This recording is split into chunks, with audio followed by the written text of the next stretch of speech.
തിരക്ക് വലിയ കുഴപ്പമില്ല, നല്ല രീതിയിൽ തന്നെ പോയി കാര്യങ്ങൾ. പിന്നെ അത് കൂടുതൽ പോളി മാർബിൾ സെറ്റ് അങ്ങനത്തെ ഐറ്റംസിനാണ് കൂടുതൽ ഐറ്റംസ് പോയത്. ഫ്രീ നമ്മുടെ ഇപ്പം തന്നെ ഈ ഐറ്റമൊക്കെയാണ് കൂടുതലും പോണത്. പോയിന്റ് സിറ്റിയ ഫ്ലവർ വെച്ചത് അതിനാണ് കൂടുതൽ നമുക്ക് സെയിൽ കൂടുതൽ ഉണ്ടായത്. അടിപൊളിയാണ്. ആക്ച്വലി ഞാൻ എറണാകുളംകാരിയാണ്. എല്ലാ വർഷവും നമ്മളിവിടെ മെറ്റാ ബസാറിൽ വരാറുണ്ട്, പർച്ചേസ് ചെയ്യാറുണ്ട്.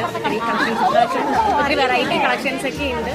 ക്രിസ്മസ് വിപണിയിൽ ഉറക്കമില്ലാതെ മേത്താർ ബസാറിലെ ക്രിസ്മസ് തിരക്ക്. പുതുവത്സരം കൂടി കഴിയാതെ കൊച്ചിക്കിനെ ഉറങ്ങാനാവില്ല. ബ്രോഡ്വേയിലെ മേത്താർ ബസാറിൽ ക്രിസ്മസ് കച്ചവടം തകൃതിയാണ്. കഴിഞ്ഞ വർഷങ്ങളിലേക്കാൾ വലിയ തിരക്കാണ് ഇത്തവണ കൊച്ചിയിലുള്ളത്. ക്രിസ്മസ് ട്രീകൾക്കും പുൽക്കൂടുകൾക്കുമാണ് വിപണിയിൽ ഡിമാൻഡ് ഏറെ. 100 രൂപയ്ക്ക് മുകളിലാണ് ഇവിടെ നക്ഷത്രങ്ങളുടെ വില. സമീപ ജില്ലകളിൽ നിന്ന് പോലും ക്രിസ്മസ് സാധനങ്ങൾ വാങ്ങാൻ ഇവിടേക്ക് എത്താറുണ്ട് ആളുകൾ. സാധാരണ രീതിയിൽ നല്ല തിരക്കുണ്ട്. കഴിഞ്ഞ പ്രാവശ്യത്തിന് നല്ല തിരക്കാണ്. ചേട്ടൻ എത്ര കാലമായി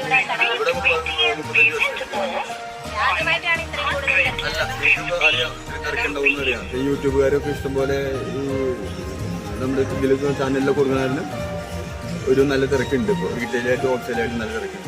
ഭയങ്കര തിരക്കാണ് ഇവിടെ. നേരത്തെ കാലമൊക്കെ കഴിഞ്ഞ ബസ്സിലൊക്കെ ഭയങ്കര തിരക്കാണ്. എല്ലാവർക്കും തെറ്റിയെടുക്കാനും അതിന് മൊത്തത്തിലും വന്നിട്ട് ആൾക്കാർ സാധനങ്ങൾ കൊടുക്കുന്നുണ്ട്. അതനുസരിച്ച് തിരക്കുണ്ട്.